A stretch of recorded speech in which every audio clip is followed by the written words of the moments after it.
Ya, Assalamualaikum warahmatullahi wabarakatuh. Salam kenal, nama saya Irveldi. Saya bukanlah seorang intelektual, juga bukan seorang pakar bidang tertentu, dan juga tentunya bukan seorang ulama atau pemuka agama. Tapi alhamdulillah, saya diberikan Tuhan karunia berupa pemikiran-pemikiran yang logis untuk menganalisa setiap masalah. Apakah itu masalah sosial, ekonomi, politik, budaya, dan juga agama. Jadi saya sangat senang sehari-hari adalah menganalisa segala hal apapun yang ada di dunia ini, yang ada di seputaran kita. Saya akan asah, saya akan jawab dengan logika, saya akan analisa, tapi tujuannya semata-mata bukan untuk mempertentangkan segala yang saya lihat itu, tapi justru ingin mematangkan kenapa itu ada, kenapa itu kita terima, dan kenapa itu ada di tengah-tengah kita. Oke, jadi saya tegaskan lagi, saya hanya pengamat sosial, dan saya mengamati segala hal berdasarkan logika, saya analisa, saya asah, saya pertajam berdasarkan logika saya, dan saya sampaikan kepada publik, kepada teman-teman saya, saudara-saudara, atau siapapun itu yang mungkin melihat blog saya atau channel saya ini. Oke, jadi channel saya ini adalah memang nanti akan membahas segala hal seputaran sosial, ekonomi, budaya, dan agama, tapi yang saya bahas adalah bagaimana itu dianalisa secara logika. Saya intinya pengamat menilai berdasarkan logika. Logika itu akan menjawab apakah itu rasional atau tidak, masuk akal atau tidak. Oke. Khusus mengenai nanti misalnya saya membahas seputaran agama, kebetulan agama saya Islam.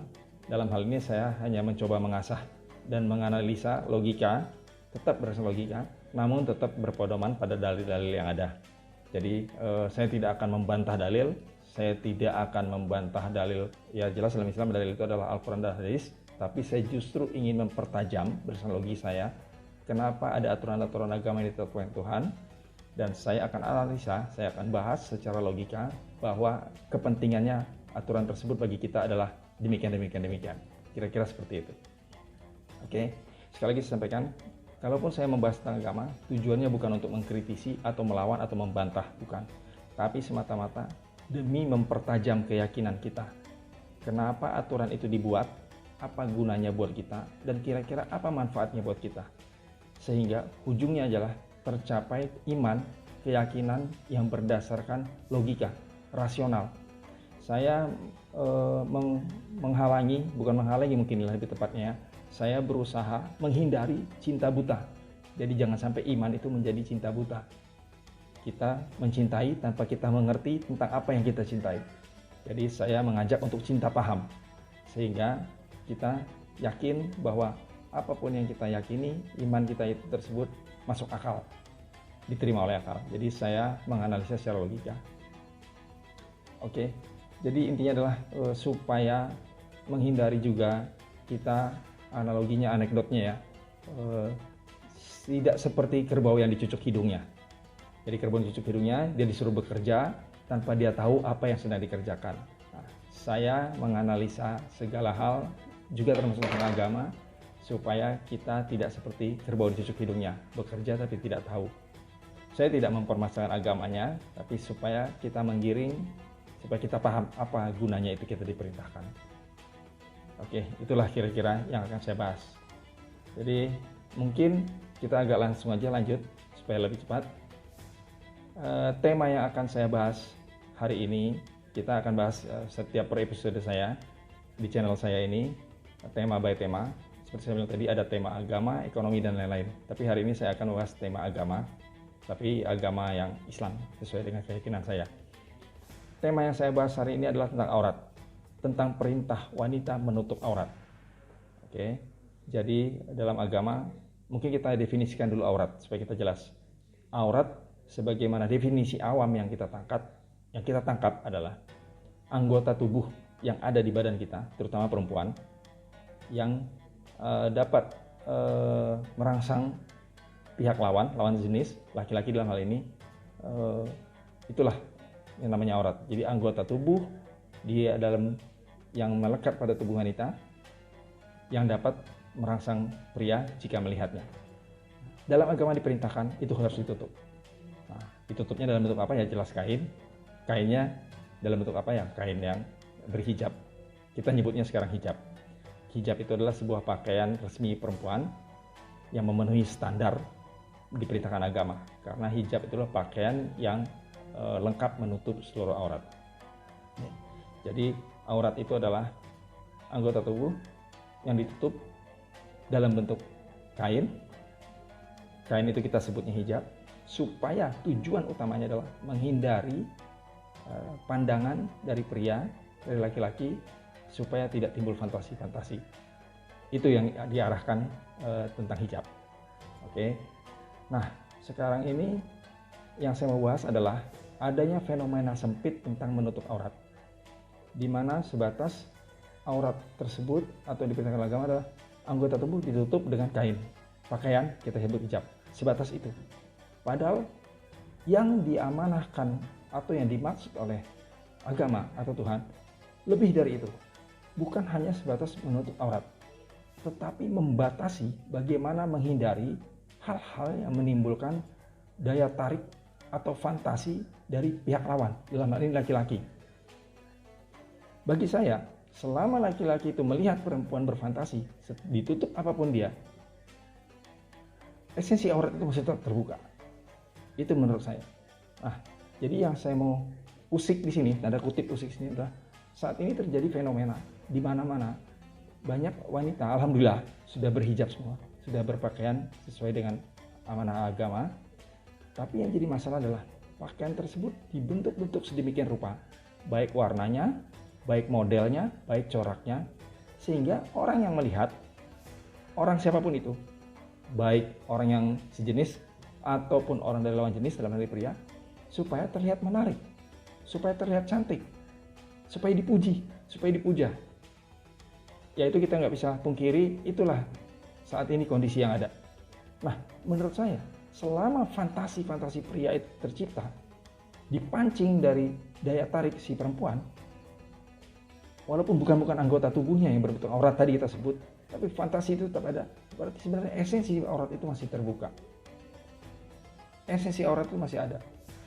Kenapa Tuhan memerintahkan kita menutup aurat? Bukan soal auratnya, tapi supaya terhindar impact, efek, hal-hal yang jelek, yang buruk, penyimpangan-penyimpangan karena terbukanya aurat dan direspon dengan buruk oleh lawan jenis atau pria. Nah, itu sebenarnya esensinya. Jadi, sekalipun tertutup sudah anggota tubuh, tetapi selama berpakaian tersebut, tujuannya tetap masih menarik pancingan pria untuk berfantasi, maka aurat itu masih terbuka menurut saya. Dan risiko penyimpangan terhadap efeknya itu masih terbuka besar. Oke, jadi kita lanjut lagi. Apa konteks yang saya mau bahas di sini? Mohon maaf, sekali lagi saya harus bicara logika dan juga bicara dengan sebenar-benarnya sesuai dengan kata hati nurani saya, bahwa apa yang terjadi di lapangan sebenarnya sih alhamdulillah semua wanita sekarang ini, hampir semua muslimah yang saya lihat di lapangan dimanapun di jalan, 80% mungkin sudah berhijab.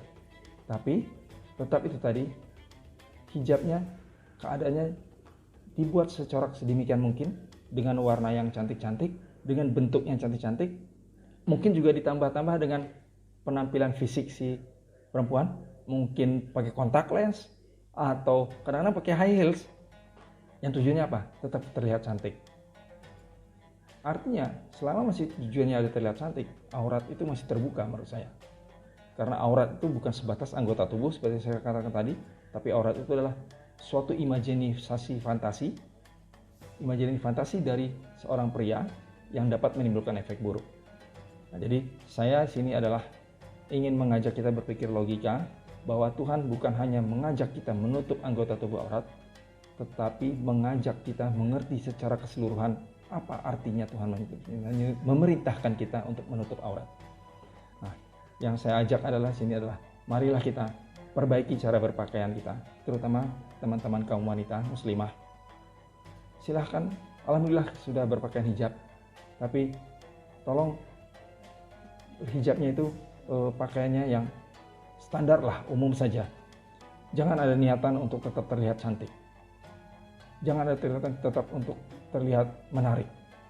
Karena selama tujuannya ada ingin menarik perhatian, maka yang namanya aurat itu menurut saya tetap terbuka. Karena versi saya, aurat itu adalah bukan anggota tubuh.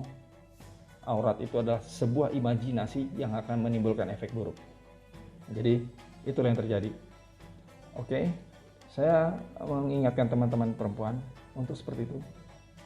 Dan juga hati-hati, saat ini ada suatu tren industri yang sebenarnya bagus, di mana sekarang banyak produsen-produsen hijab.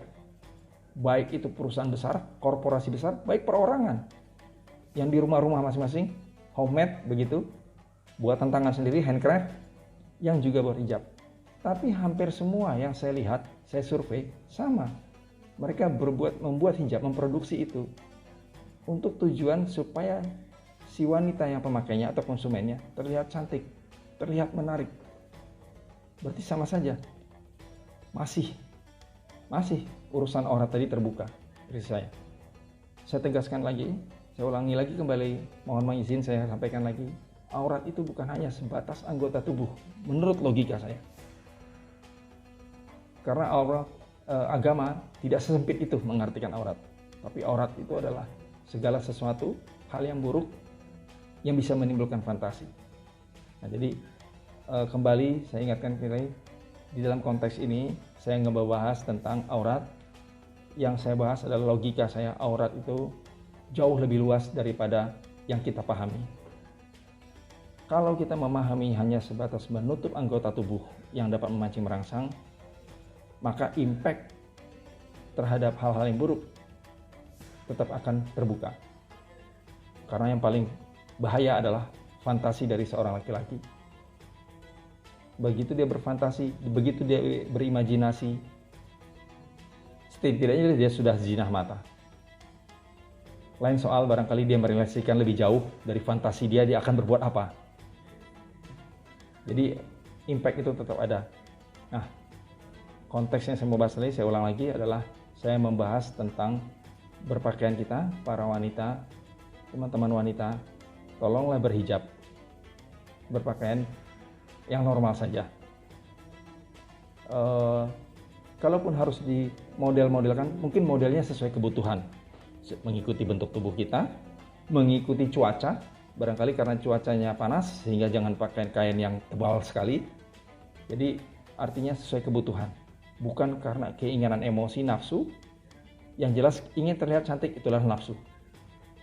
Begitu kita akomodir nafsu kita, disitulah peluang dosa terbuka.